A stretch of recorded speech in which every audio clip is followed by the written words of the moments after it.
میرے دوستو، انسان کو کل عقل بھی مل جائے تو پھر بھی اللہ کی حکمت کا وہ احاطہ نہیں کر سکتا۔ رب کریم کو زیادہ پتہ ہے کہ ہمارے لیے کون سی چیز بہتر ہے اور کون سی چیز ہمارے لیے نقصان کا باعث ہے۔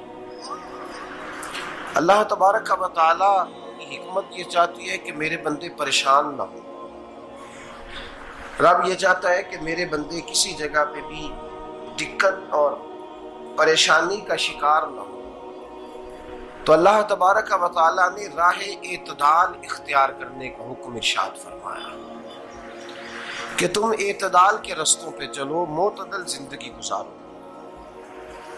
افراط و تفریط سے بچو۔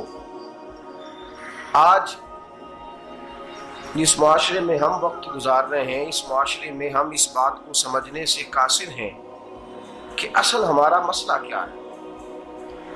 ہمارا اصل جو مسئلہ ہے اس کی شناخت ہمیں کیسے ہوگی اور ہم پھر اس تک رسائی کس انداز میں حاصل کر پائیں گے۔ ہم ہمیشہ اپنی آمدن بڑھانے کے چکر میں رہتے ہیں،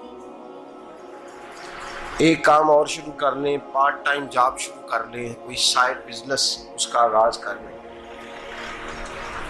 ہماری جو دوڑ لگی ہوئی ہے وہ لگی ہے کام بڑھانے، آمدن بڑھانے۔ حالانکہ اسلام ہمیں یہ کہتا ہے کہ تو آمدن بڑھانے کے چکر میں نہ پڑ، اصل بات یہ ہے کہ تو اپنے خرچے کنٹرول کر۔ تنگ انسان وہ نہیں ہوتا جس کی آمدن تھوڑی ہوتی۔ یہ توجہ کیجیے گا میری بات، یہ قیمتی بات ہے اور گفتگو ساری کا لب لباب ہے۔ تنگ بندہ وہ نہیں ہوتا جس کی آمدن تھوڑی ہوتی ہے، اصل پریشان وہ ہوتا ہے جس کے خرچے زیادہ ہوتے ہیں۔ اور ہمارا جو روزمرہ کا نقصان ہو رہا ہے وہ آمدن کے معاملات میں نہیں ہو رہا۔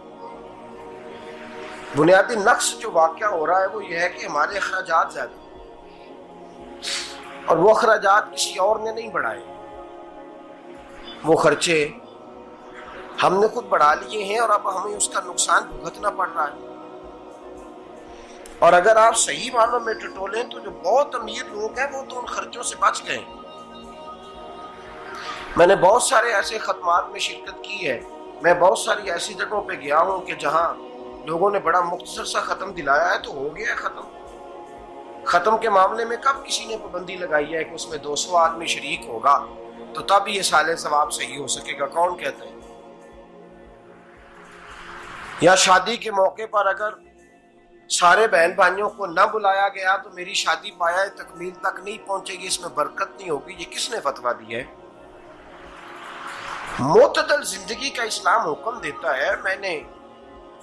میں پڑھ رہا تھا کہ ایک بہت بڑا صدر ہے، غالباً سوڈان کے صدر کی بات ہو رہی تھی، تو اپنے بیٹے کی بارات لے کے گیا تو 4 لوگ گئے ہیں بارات، اور 15 لوگوں کا اس نے اہتمام کیا اپنے گھر میں کھانا کھانے کا۔ تو کیا شادی ہو گئی کہ رک گئی؟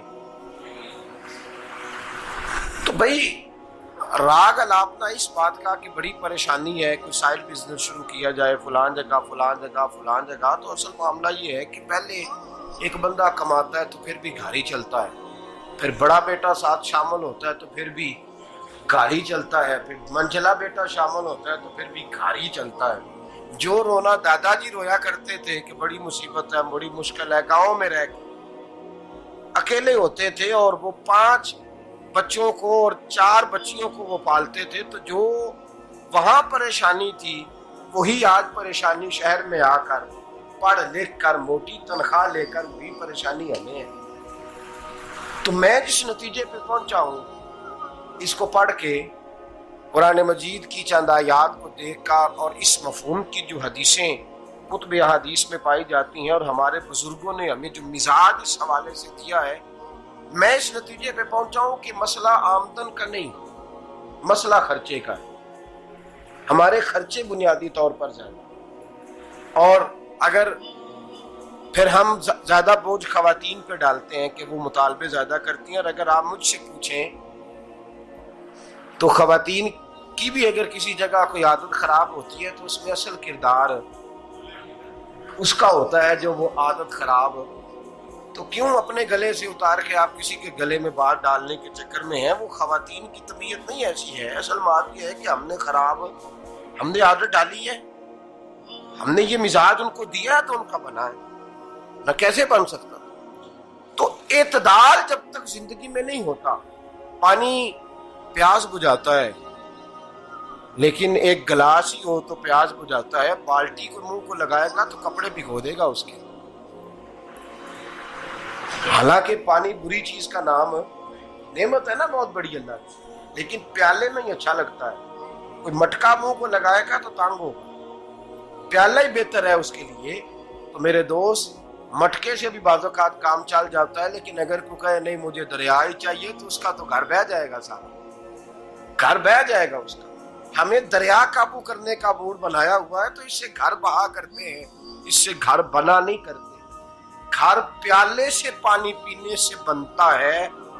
اگر تو دریا پہ قبضہ کرنے کا موڈ بنائے گا تو گھر بنے گا نہیں، گھر بہ جائے گا.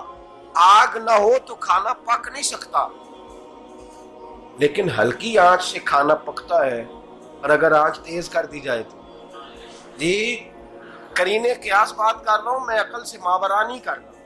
قرینے قیاس سمجھانے کے لیے مثالیں دے رہا ہوں. ہلکی آنچ پہ کھانا پک جاتا ہے اور آگ تیز ہو تو کھانا جل جاتا ہے.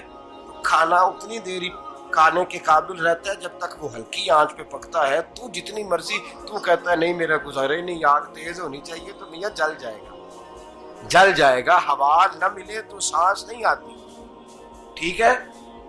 آکسیجن نہ ہو تو سانس ہے، ہوا نہ چلے تو گزارا نہیں ہوتا. لیکن اگر تیز چلے نا، اگر تیز چلے تو آندھی اور طوفان بن جائے تو چھتیں گرا دیتی ہے، جانیں لے لیتی ہے. ہم ہیں طوفان کے چکر میں، ہم ہیں دریا کے چکر میں، ہم ہیں بڑے ناؤ کے چکر میں. تو میاں ہلکی آنچ ہی اچھی ہے، یاد رکھ. اور ایک گلاس پانی کا اعتدال سے ملتا رہے تو وہی ملتا رہے، ضرورت کے وقت وہی بہتر ہے. تو پورے دریا پہ قبضہ کرنے کا پروگرام نہ بنا، تانگ ہو جائے.